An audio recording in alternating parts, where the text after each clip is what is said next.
Well, we've always had that one issue on our bikes when we go ahead and install the rear sprocket and we spin it and it's out of true. Today I'm going to be showing you guys how to fix this issue. If you're wondering what I'm working on today, we're working on the Harley Davidson over here. I'm converting to chrome wheels. So you can see I got that nice chrome wheel on the front and I got to swap tires and sprockets. So I thought this is the perfect opportunity to do a video on installing sprockets, because this is the most crucial part to your build. You obviously want to have your engine mounted good and you want to have all your parts, installed properly. But man, if this thing's out of true, you're going to have so many issues and it could just make you not even want to be in the hobby. So let's dive right in. So here's a few things to look out for. When you spin over your rim, this kind of a wobble is referred to as run out. Run out is when, let me get a pic so I can show you guys. The gap in between the sprocket and the hub is larger on one side than the other. What that's going to do is move your chain tension a lot. So your sprocket very well could be dead on true, which basically means that it runs straight. But when you spin the wheel over, you don't want to see any of this, where the sprocket is going up and down, because your chain is going to be way too tight and then way too loose. That's asking for the chain to fall off. And the second type we all know and hate is the one that when you turn over your rim, I mean, this one's pretty perfect because I spent hours truing this, but you'll notice that the sprocket is going to do this, which means it's out of true. And that could be also why your chain's flying off. So guys, to make everything a little bit simpler, I'm going to go ahead and do a time lapse of me removing the sprocket. We'll get all 9 bolts out and we'll go from there.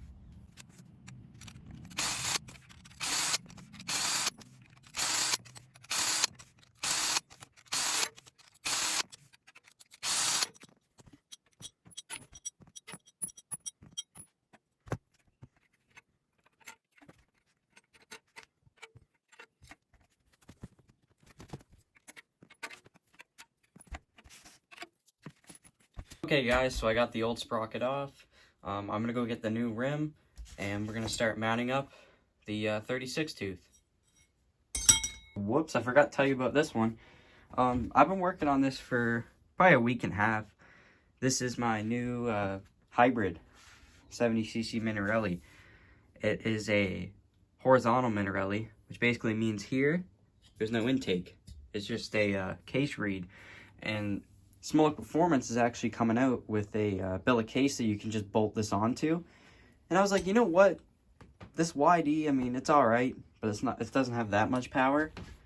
Why don't I change that? So we went ahead and took it apart. I had pictures and stuff, and we grinded out the little lump that is on the case and grounded it flat, epoxied in some plates, and made it work.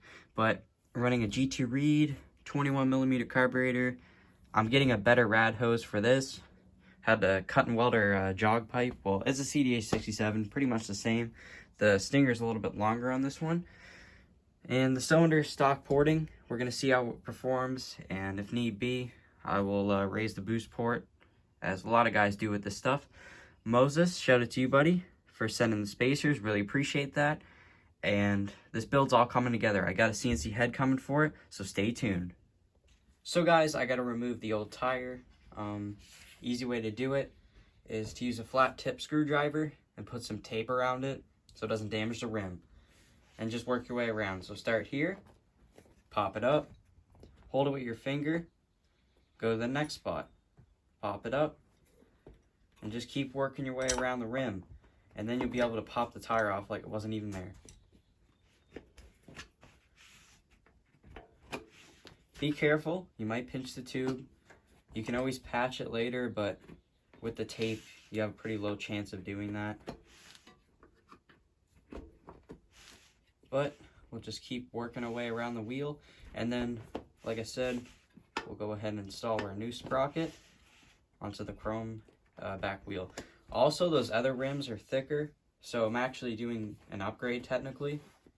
And motorized bikes generally are hard on rear wheels, so not saying this one was bad. This one's made in Taiwan, and the other one's made in, like, Germany. So it's higher quality, for sure.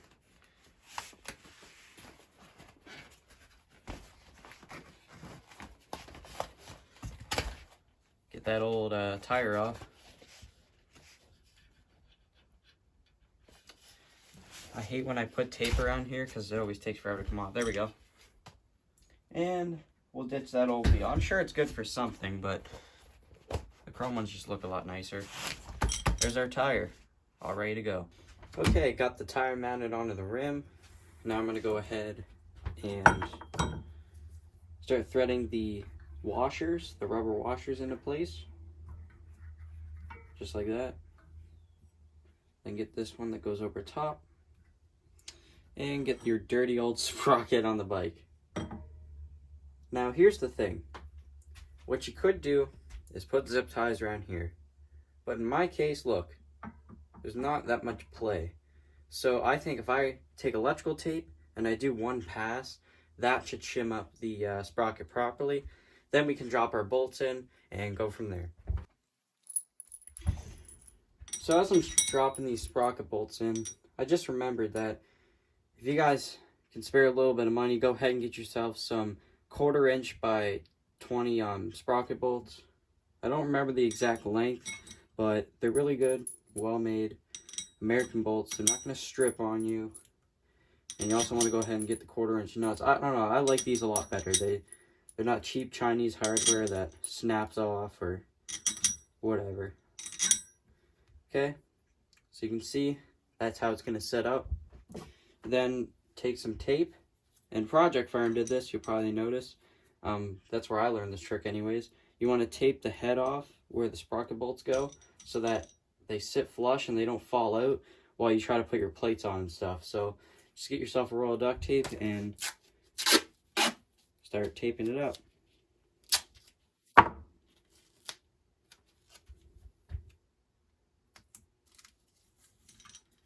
It's one of those things where it looks weird, but if you trust the process, it looks really good. So that's how you want to do it. Put tape around, and then I'll catch you guys back when I have everything ready to go. I got to get my lock washers and stuff, and we'll put it all together.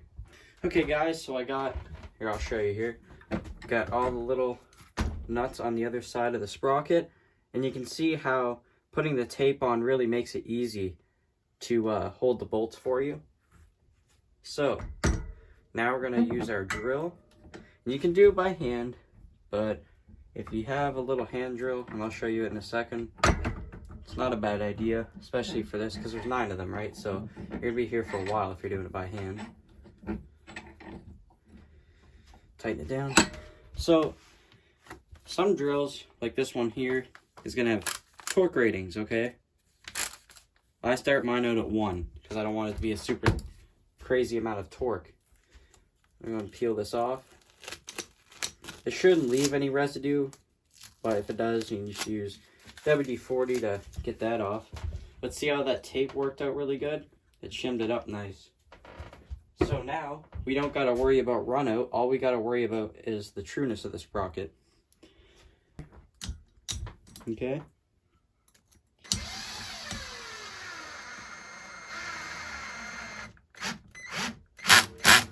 So once it clicks, you can see it's at a pretty extreme angle.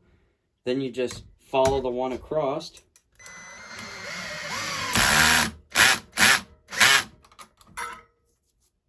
Okay. Looks good. And the bit falls out. That's annoying. I'll throw you guys in time lapse as I do this.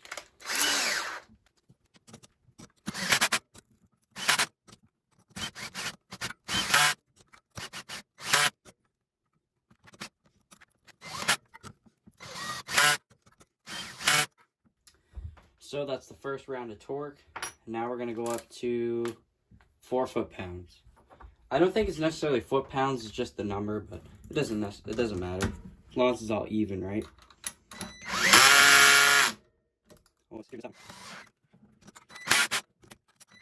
Guys, if you have other ways to do this, feel free to put it down below. But in my experience, this method works pretty well for me.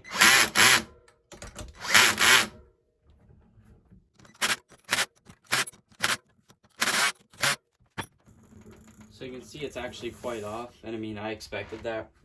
Usually I'm a lot more careful with it, but this is the time where there's low torque on it to get yourself a marker, like this one here, and mark where it's a high spot. Okay, So our high spot is right here. So what we're going to do is we're going to tighten it, these 3 bolts on this side, and loosen those 3 bolts on that side. You want to loosen them first. Honestly, I torqued them in that way as to set an example of somebody messing it up. So we're just going to back these ones off, very so slightly.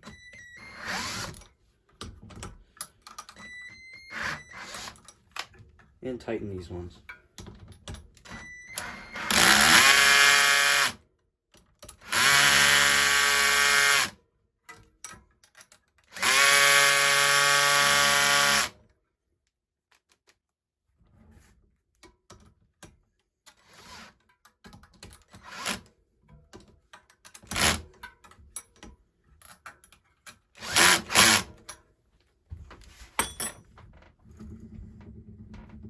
Okay, it's looking a lot straighter. So we're gonna go ahead and erase that line to get it away so we don't confuse. Oh, that's permanent marker. Okay.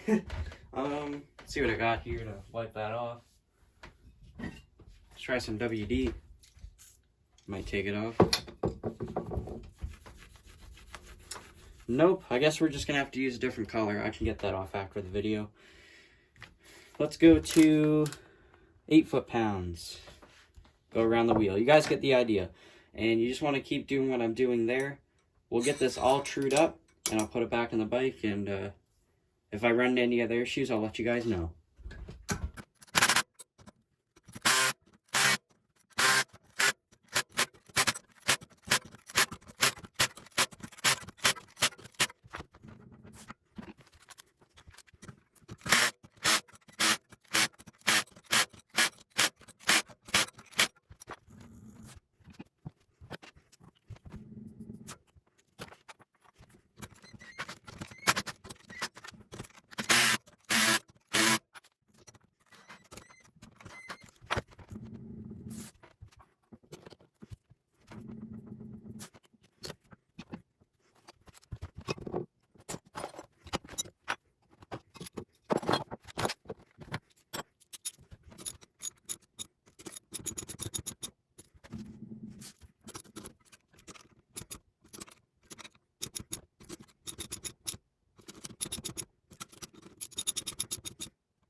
Well guys, I think we finally got the sprocket true. When I spin that over, it looks pretty good. So what I'm going to go ahead and do is clean off all the marker, and I'm going to throw it back on the bike, and we'll wrap up the video. Well, and there we have it. There's how to true up and install a motorized bike sprocket. I hope you guys enjoyed the video, and stay tuned for more Minarelli content. I'll see you guys in the next video.